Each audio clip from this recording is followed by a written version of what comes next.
अस्सलाम वालेकुम grade ninth बच्चे, आज हम अपना टॉपिक पढ़ेंगे role of Quaid-e-Azam and Liaquat Ali Khan in the stability of the country. यानी मुल्की इस्तेहकाम के लिए कायद-ए-आज़म और लियाकत अली ख़ान का किरदार। स्टेबिलिटी मतलब इस्तेहकाम। Okay, the first governor general of Pakistan Quaid-e-Azam and Prime Minister Liaquat Ali Khan not only made constitutional efforts in the freedom movements and for the establishment of Pakistan, but also made the country stable by working hard day and night. आज़ादी की तहरीक और क़याम पाकिस्तान के लिए पाकिस्तान के पहले governor general Quaid-e-Azam और पहले वज़ीर-ए-आज़म लियाकत अली ख़ान ने न सिर्फ कॉन्स्टिट्यूशन यानी आइनी जदोजहद की, बल्कि दिन रात मेहनत करके मुल्क को अपने पाँव पर खड़ा किया।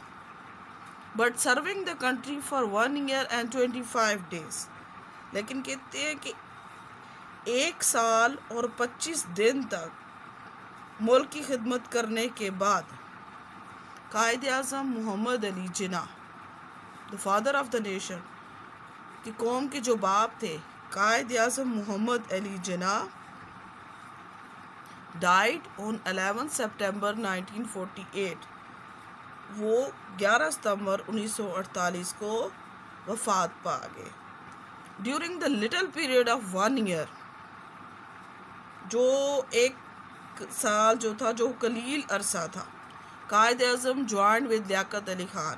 कायद-ए-आज़म ने लियाकत अली ख़ान के साथ मिलकर टेकन सच स्टेप्स, कुछ इक़दामात ऐसे उठाए, दो which problems of the government of Pakistan were overcome, कि किसी तरीके से हुकूमत पाकिस्तान के ऊपर जितने भी मसाइल हैं उन पर काबू पाया जा सके। अब Some guiding principle highlighted by Quaid-e-Azam are the following।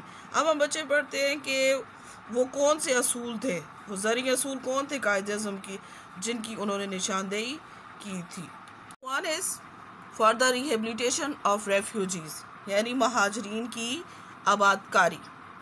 He not only persuaded the people to be patient, ना सिर्फ उन्होंने लोगों को सब्र की तलकीन की, but also took practical step for their settlement, बल्कि उन्होंने महाजरीन को आबाद करने के लिए कुछ अमली इक़दामात भी किए। रिहेबिलिटेशन ऑफ रेफ्यूजीज़ का ये प्रॉब्लम था, उसमें यह था कि महाजरीन को दोबारा से आबाद करना था। The second one is keeping in view the problem of the safety of the country, कि जो मुल्क की सालमियत को सामने रखते हुए मोर इम्पोर्टेंट क्या चीज़ थी कि एक बड़ा हिस्सा जो है हमारा, great part of the budget was specified for the defence of the country, कि मुल्की सालमियत के मसले को मुकद्दम रखते हुए सबसे अहम यही मसला था कि मुल्की सालमियत होनी चाहिए, यानी सेफ्टी होनी चाहिए अपनी कंट्री की। हुकूमत ने मुल्की बजट का एक बहुत बड़ा हिस्सा स्पेसिफाइड वक्फ कर दिया for the defence of the country, यानी मुल्क की दिफा के लिए। He tried to solve the dispute with India and Afghanistan peacefully। Bharat और पाकिस्तान के साथ जो तनाज़ात थे उन्हें भी पुरअमन तरीके से हल करने की कोशिश की। The third one is Quaid-e-Azam in his address on 15 June 1948। Quaid-e-Azam ने जो 15 जून 1948 को अपना जो उन्होंने जलसे से ख़िताब किया, एडवाइज द पीपल, आपने लोगों को तलकीन की, ख़ास तौर पे जो सरकारी मुलाजमीन थे उन्हें to avoid the provincials and racial prejudice, कि आप लोग जो हैं वो सूबाई और नस्ली तासुब से गुरेज करें। कि नस्ल परस्ती को भी ख़त्म करें और सूबाई जो असबियत आप पे आ रही है कि एक सूबा कह रहा है कि दूसरा सूबा उससे ज़्यादा बेहतर है, तो इस चीज़ को भी अपने अंदर से ख़त्म करें कि आप लोग कोई भी सिंधी पंजाबी बलोची नहीं है, बल्कि आप लोग सिर्फ़ और सिर्फ पाकिस्तानी हैं। He instructed the civil servants to perform duty as servant of the peoples. उन्होंने सख्ती के साथ जो सिविल सर्विस के लोग थे, अफसरान जो थे, उन्हें एहसास दिलाया कि आप लोग जो हैं वो कौम के हुक्मरान नहीं बल्कि कौम के खादिम हैं। Adopt such attitude at the peoples may feel that you are not the ruler but servant of the nation. कि ऐसा रवैया आप लोग अख्तियार करें कि लोग एहसास करें कि आप उनके जो साथ खड़े हैं उनके दोस्त की तरह, हमदर्द की तरह हैं, और सर्वेंट आप जो है वो कौम के खादिम हैं, आप उनके हुक्मरान मत बनने की कोशिश करें। और ऐसे ही सच माशरा तभी ज़्यादा तरक्की कर सकता है जब लोग एक दूसरे के शाना बशाना चलेंगे। Next one is to make strong the status of Pakistan, कि पाकिस्तान की हैसियत को मजबूत बुनियादों पर खड़ा करना है। कायद-ए-आज़म टुगेदर विद लियाकत अली खान, कायद-ए-आज़म जो लियाकत अली खान के साथ मिलकर determined some guiding principles which aim the establishment of a society based on equality and social justice. आपने उनके साथ मिलकर, लियाकत अली के साथ मिलकर माशियत के कुछ रहनुमा असूलों का तयन किया, जिनका मकसद क्या था कि मसावात और माशरती इंसाफ पर मबनी माशरे का क़याम था। Next one is Quaid-e-Azam played a vital role in inclinations of young generations towards education.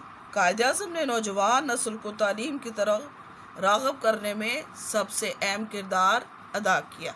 He tried to give feeling to the youth that the young generation is the future of a nation. आपने नौजवानों को ये एहसास दिलाने की कोशिश की कि नौजवान नस्ल किसी मुल्क और कौम का मुस्तकबिल होते हैं। Fate of nations are decided due to them, और इन्हीं की बदौलत कौमों की किस्मत का फैसला होता है। यानी आपकी जो यंग जनरेशन होती है उसी से ही आपकी कौमों का फैसला होता है कि वो किस तरीके से आपके मुल्क को आगे लेके जा सकती है। He insisted upon the young people to give attention only and only to education.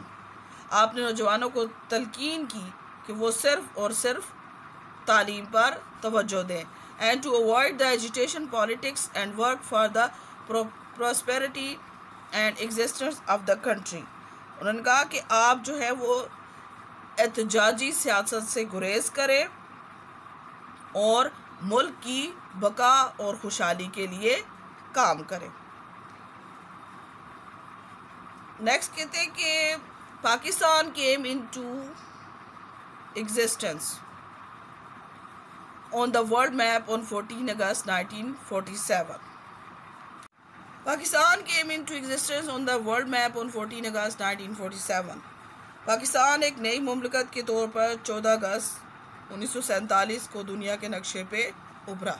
Quaid-e-Azam and Liaquat Ali Khan made Pakistan member of United Nations for her introduction and identity, and within a few months bilateral relations were established with many countries.